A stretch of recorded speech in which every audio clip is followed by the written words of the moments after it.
मंच पे बैठे हमारे राज्य की सेक्रेटरी सपना दी, रमा दी, आदिवासी अधिकार राष्ट्रीय मंच के नेता और मार्क्सवादी कम्युनिस्ट पार्टी के एमएलए साथी जितेंद्र चौधरी, यहाँ पर बैठे सभी साथियों, सबसे पहले अखिल भारतीय जनवादी महिला समिति के केंद्रीय कमेटी की तरफ से आप सभी को इतना बढ़िया, इतना बड़ा, इतना हिम्मत के साथ ये जुलूस निकालने के लिए बहुत बहुत अभिनंदन। हम जानते हैं त्रिपुरा के अंदर किस तरह का दहशत का माहौल है, किस तरह से ये बीजेपी आरएसएस की गुंडागर्दी चलती है, डराने की कोशिशें की जाती है। वो सभी को ठुकराकर आप यहाँ पे शामिल हुए हैं, तो आपको बहुत बहुत क्रांतिकारी अभिवादन करते हैं। जनवादी महिला समिति क्यों औरतों के अधिकारों के ऊपर आज मुल्क के हर एक कोने कोने में आवाज उठा रही है? क्योंकि दिल्ली में जो बैठी है सरकार, उसी की सरकार आपकी त्रिपुरा में भी जो बैठी है, ये बीजेपी आरएसएस की सरकार मुल्क के, हमारे देश के 80-90% जो लोग हैं, जनता है, उसकी जिंदगी में जहर घोलने का काम कर रही है। आए दिन आप देखिए किस तरह के हमले हो रहे हैं। अभी 15 अगस्त गया, आजादी का दिन हमने मनाया।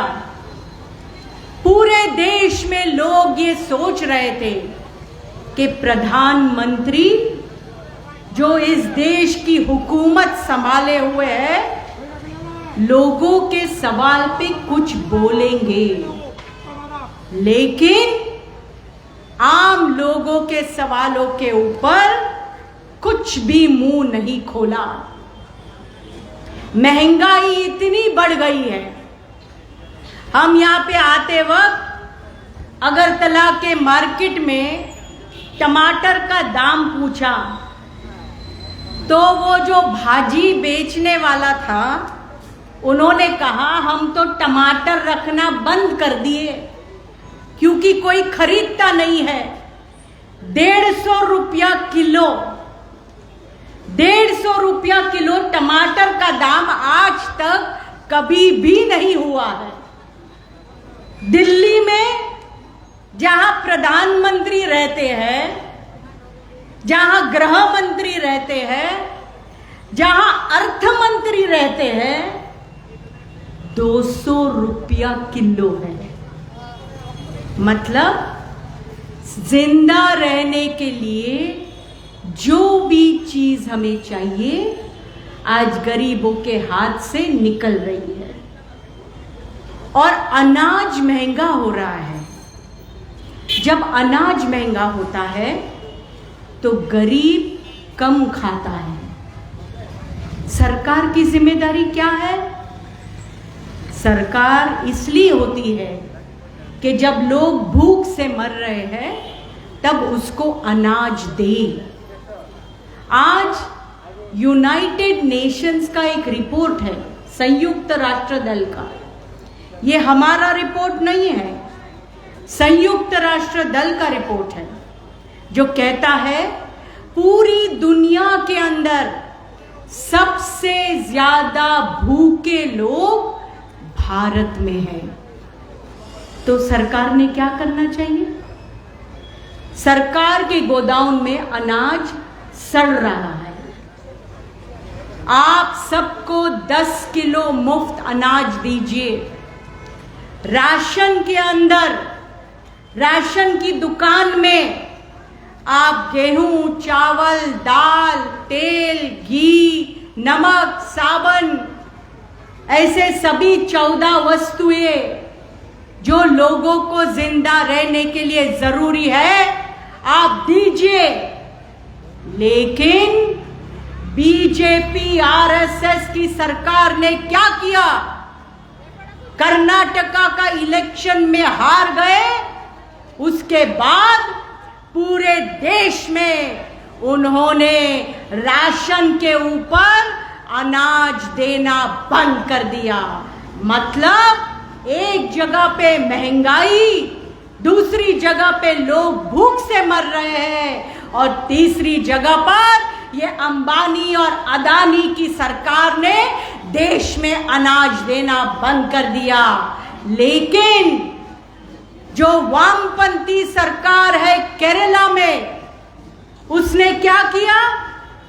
बीजेपी की सरकार ने अनाज बंद करा, लेकिन केरला में केरला की वामपंथी सरकार खुद खर्चा करके अनाज खरीद कर केरला की जनता को सस्ते दाम में दे रही है।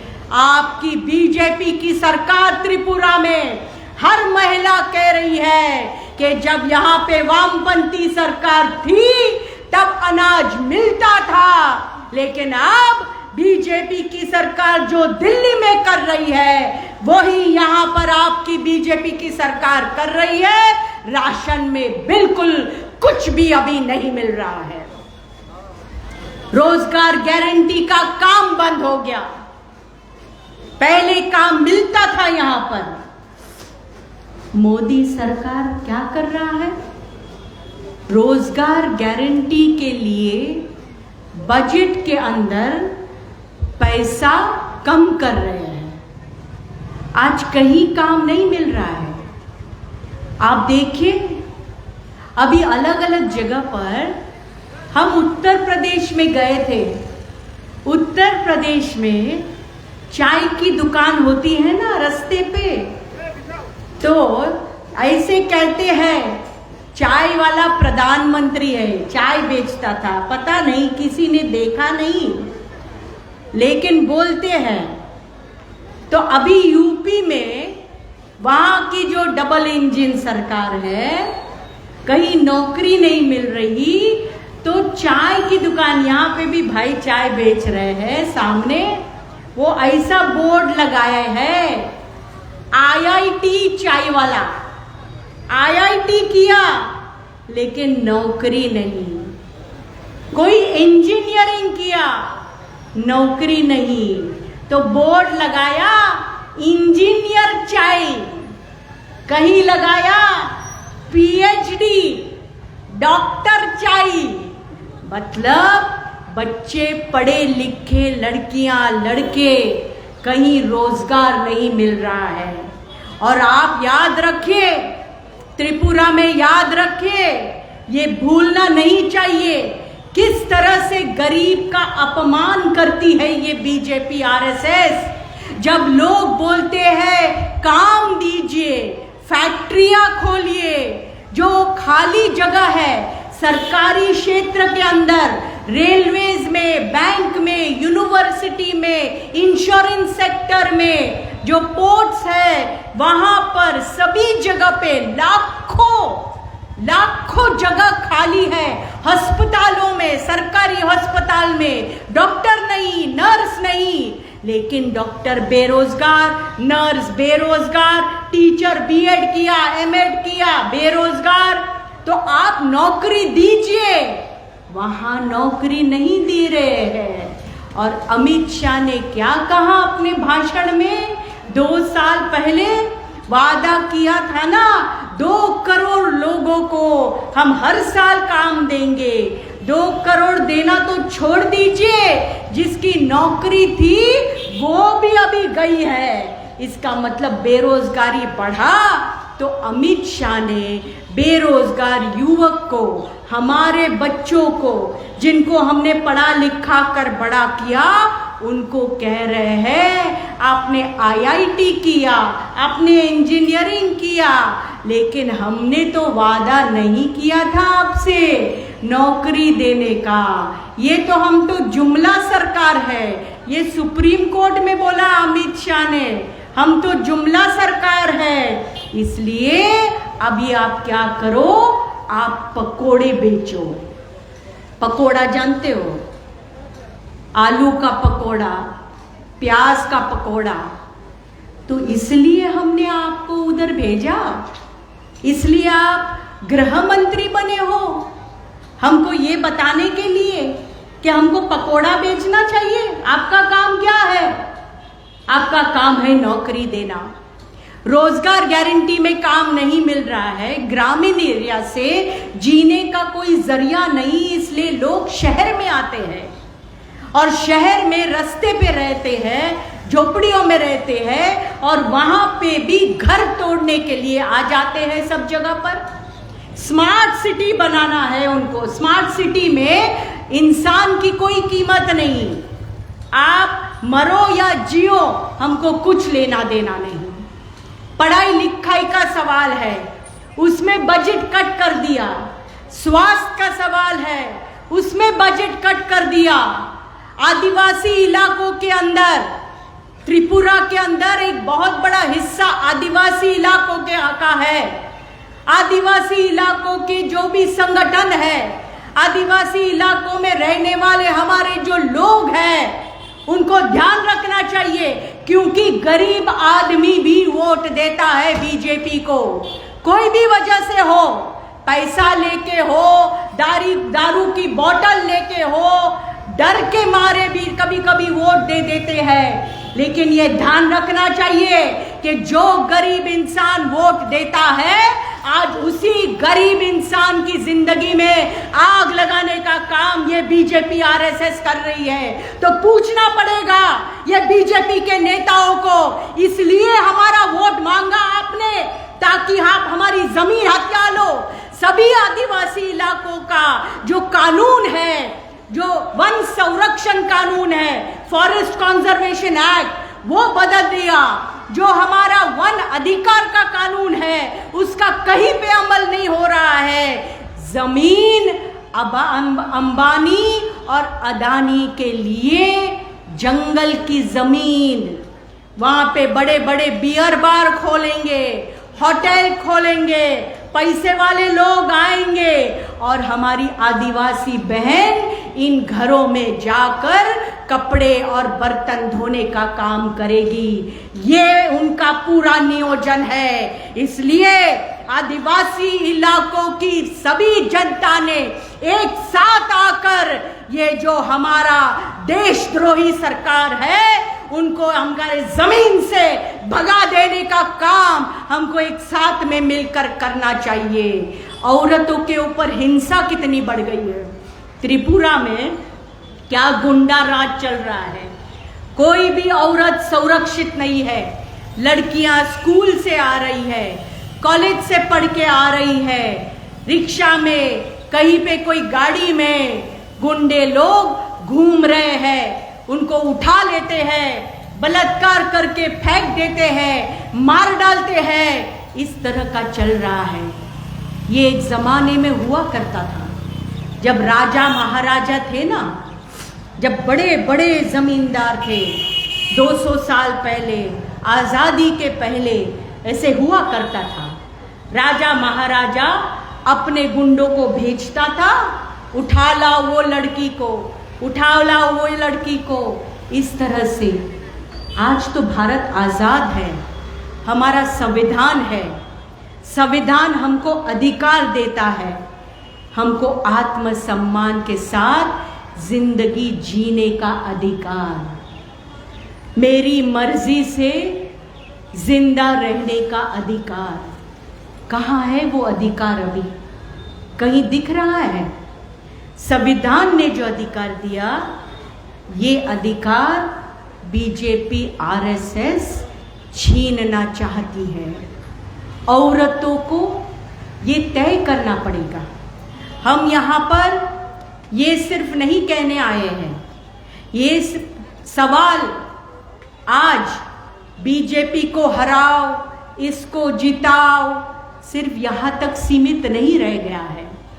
ये सवाल क्या है? सवाल है आज एक भारतीय नागरिक कोई भी हो, त्रिपुरा के हो, अगरतला के हो, महाराष्ट्र के हो, यूपी के हो, दिल्ली के हो, भारतीय नागरिक कोई भी भाषा का हो, धर्म का हो, जात का हो, उसको सम्मान के साथ जीने का अधिकार जो संविधान ने दिया है वो बचने वाला है कि नहीं।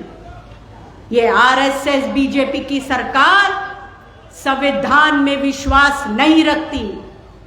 वो लाना चाहती है मनुस्मृति को इस देश के अंदर, जो कहता है इस देश में सबको बराबरी का अधिकार नहीं।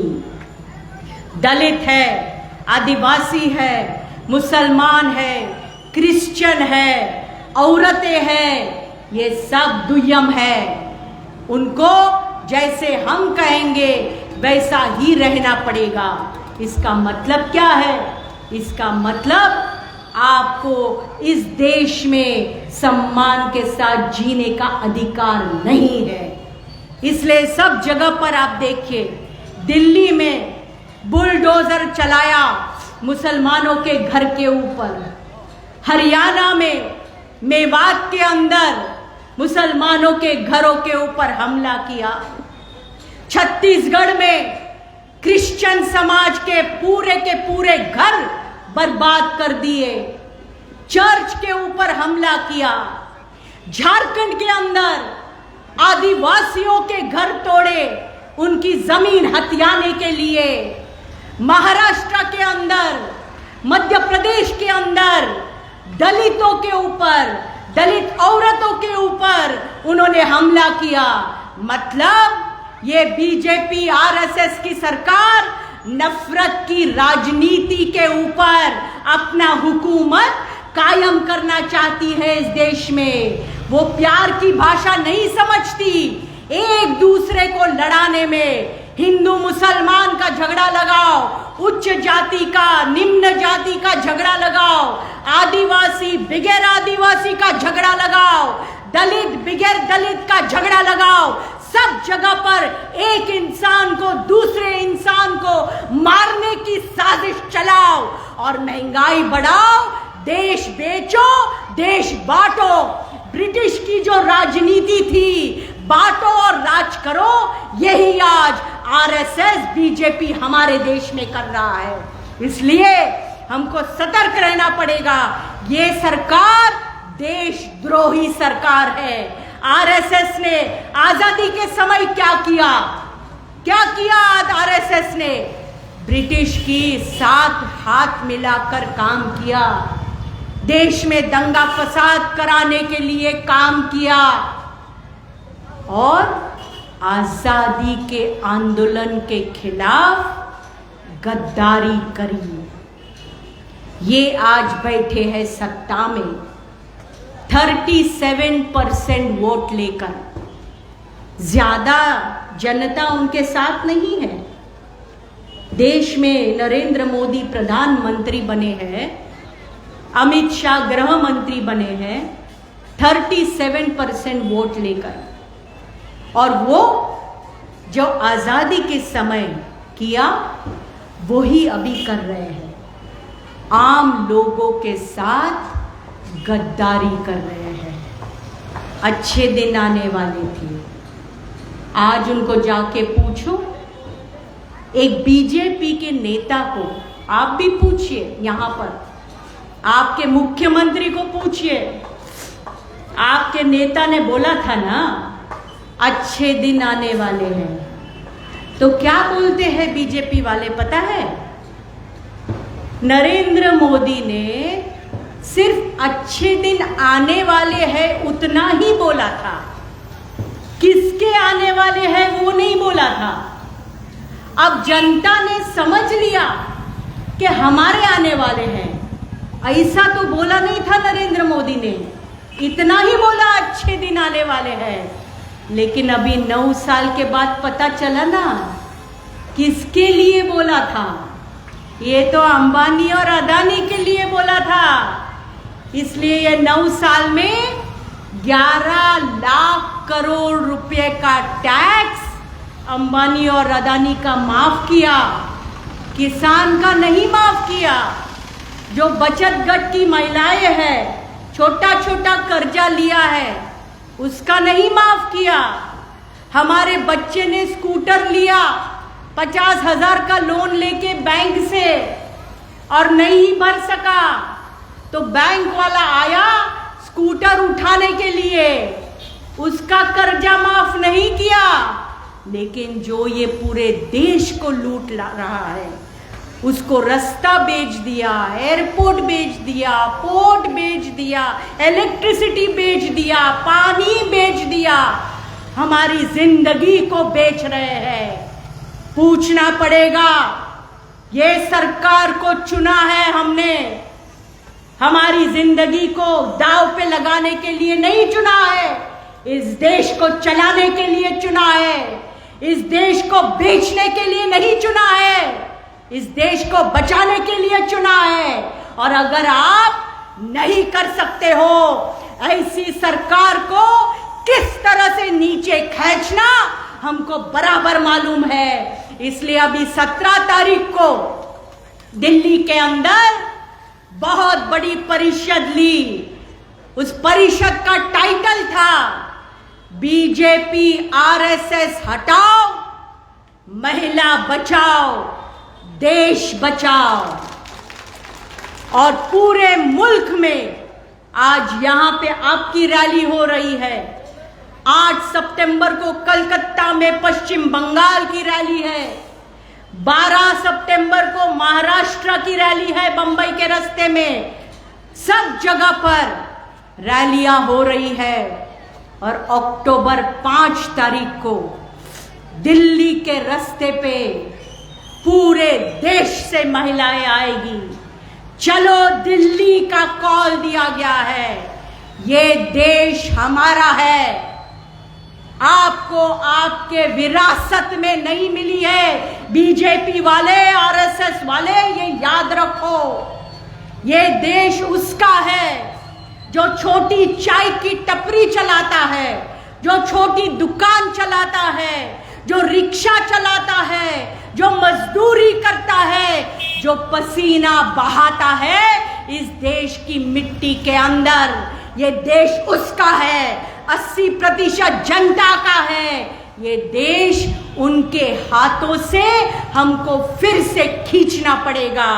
त्रिपुरा के अंदर, त्रिपुरा को आपको इन जो त्रिपुरा के साथ, त्रिपुरा के लोगों के साथ जो बेरहमी से पेश आ रहा है, जो गद्दारी कर रहा है, जो दहशत फैला रहा है, जो गुंडागर्दी कर रहा है, ऐसे लोगों के हाथों से फिर से खींचना पड़ेगा। तभी आप यहाँ पे शांति से जी सकोगे। तो ये दिल्ली के रास्तों पे ये बहुत बड़ा जुलूस निकलने जा रहा है। त्रिपुरा के नजदीक के राज्य के अंदर मणिपुर में हम गए थे, क्या हालात बना के रखे। ये नफरत की राजनीति का रंग क्या होता है देख लीजिए आप। 2-4 समाज एक साथ में खुशी से रह रहे थे। हम सभी महिलाओं को मिले, सभी जाति धर्म के समाज के महिलाओं को मिले। हम जो पहाड़ी इलाका है, जो शहर का इम्फाल इलाका है, हम सब महिलाओं के मिले। सब महिलाओं ने क्या कहा, हम शांति से जीना चाहते हैं। हम कितने सालों से एक दूसरे के साथ प्यार मोहब्बत से जीते थे, अचानक एक दूसरे का घर जल के देखते हमारा दिल बहुत दुख रहा है। हमें मदद कीजिए। और वहाँ की जो बीरेन सिंह की बीजेपी की सरकार है, चीफ मिनिस्टर, मुख्यमंत्री टोटल फेल हो गया। 3 महीने से ज्यादा हो गया है, फिर भी वहां पे शांति कायम नहीं कर सके। बांट डाला लोगों को। वो बहुत दुखी है खाने के लिए किसी के पास भी कुछ भी नहीं। लोगों ने हमको बताया हम सिर्फ दिन में एक बार खाना खा रहे हैं। ये कहानी जिसका घर जल गया सिर्फ उसकी नहीं है, जिसका घर नहीं जला उसकी भी है। और ये सरकार कितनी बेशर्म है। बीरेन सिंह ने आज़ादी के दिन जब भाषण करते वक्त क्या कहा? उन्होंने कहा कि जो भी हुआ आप माफ करो और भूल जाओ। शर्म आनी चाहिए। वो 2 महिलाओं के साथ जो हुआ, जो पूरे देश ने देखा, किस तरह से उनके कपड़े उतारकर उनको अपमान किया, जिस औरतों के साथ सामूहिक बलात्कार हुआ, एक 15 साल की लड़की को बलात्कार करके पहाड़ से नीचे फेंक दिया, जिसका 7 साल का बच्चा जिंदा जला दिया, उनको आप कहोगे माफ कर दो और भूल जाओ? इसका मतलब है आप जो गुनहगार है उनके साथ में हो। मुख्यमंत्री का काम है गुनहगार को पकड़ना, पुलिस को आदेश देना, गुंडों को पकड़ो, जिन्होंने बलात्कार किया उनको जेल में डालो, जिन्होंने घर जलाया उनको पकड़ के जेल में डालो। यह है काम बीरेन सिंह का, मुख्यमंत्री का, यह है काम सरकार का। लेकिन आप क्या कह रहे हो? जो घर जलाया, जो बलात्कार किया, जो छोटे बच्चे को मार डाला, उन सबको माफ करो और भूल जाओ। हर एक भारतीय नागरिक ने ऐसी पार्टी के बारे में, ऐसे लोगों के बारे में अपना कर्तव्य समझना चाहिए। कल मणिपुर की औरतों का ऐसा हुआ। कल इस देश में कोई भी औरत के साथ ऐसा जुल्म ये बीजेपी आरएसएस वाले कर सकते हैं। यूपी में हो रहा है, दलित लड़की को उठाकर उसके ऊपर बलात्कार करके छोड़ दिया। वो गुनहगार के पक्ष में कौन खड़ा रहा? कभी सोचा है ऐसा होता है हमारे देश में? वो दलित लड़की के बलात्कार के साथ उत्तर प्रदेश के मुख्यमंत्री योगी आदित्यनाथ खड़े हुए। वो जो कुश्ती खिलाड़ी थे, दिल्ली के रास्ते पे बैठे थे, ब्रिजभूषण शरण सिंह गुनहगार, आज तक वो बीजेपी का एमपी है, आज तक उसको अरेस्ट भी नहीं हुआ है। कौन सी फैमिली, कौन सा परिवार अपनी लड़की को स्पोर्ट्स में भेजेगी? हरियाणा का कैबिनेट मिनिस्टर संदीप सिंह एक लड़की के साथ बलात्कार करने का कोशिश किया तो हरियाणा का मुख्यमंत्री खट्टर कतई मैं उसके खिलाफ कोई कार्रवाई नहीं करूंगा, इतना बेशर्मी से बोलते हैं। कैसे सुरक्षित रहेंगे औरतें और आम लोग? हमारी बेटी, हमारी बहू, हमारी बहन, हमारी मां, कौन सुरक्षित रहेगा बताइए? तो सोचना तो पड़ेगा कि नहीं, हम किसको गद्दी में बिठा रहे हैं। ये सिर्फ एक पार्टी का सवाल नहीं तो कुछ लोग बोलते हैं वामपंथी को जिताने के लिए मीटिंग लेते हैं। जरूर लेंगे, क्योंकि हम जानते हैं ये आरएसएस बीजेपी को टक्कर देने वाली, बिना कोई समझौता किए, जिसने शहादत दी है, यहां पर जिसने कुर्बानियां दी है, वो सिर्फ वामपंथी ताकत है, सिर्फ लेफ्ट है, जिन्होंने जमकर लड़ाई की है ऐसे हुकूमत के साथ जो फिरका परस्त ताकतें धर्म और जात के नाम पर राजनीति करके लोगों का खून बहाया है। कौन है दूसरा? इसलिए बीजेपी आरएसएस को तो हटाना ही है, जरूर हटेगा। 1 दिन, 10 दिन, 1 साल, 10 साल, कितने वक्त आप हुकूमत करोगे? कितने वक्त आप जुल्म करोगे? हिटलर ने भी किया, दुनिया के अंदर हिटलर ने भी किया। यही हिटलर की औलादों ने याद रखना चाहिए क्या हुआ उसका। ज्यादा दिन तानाशाही नहीं चलती है, ज्यादा दिन गुंडागर्दी नहीं चलती है, और ये हम चलने भी नहीं देंगे।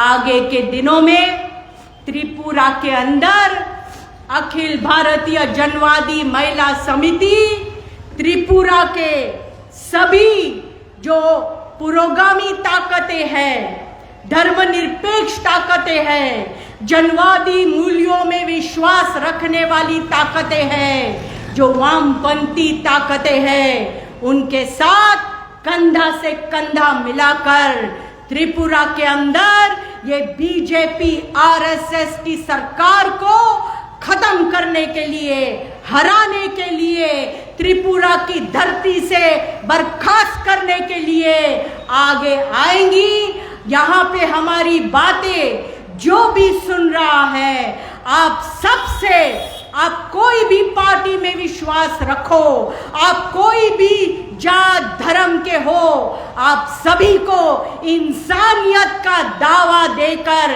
ये कहना चाहेंगे, एक साथ आइए, अपनी जमीन को बचाइए, अपनी जिंदगी को बचाइए और आगे आकर लड़िए।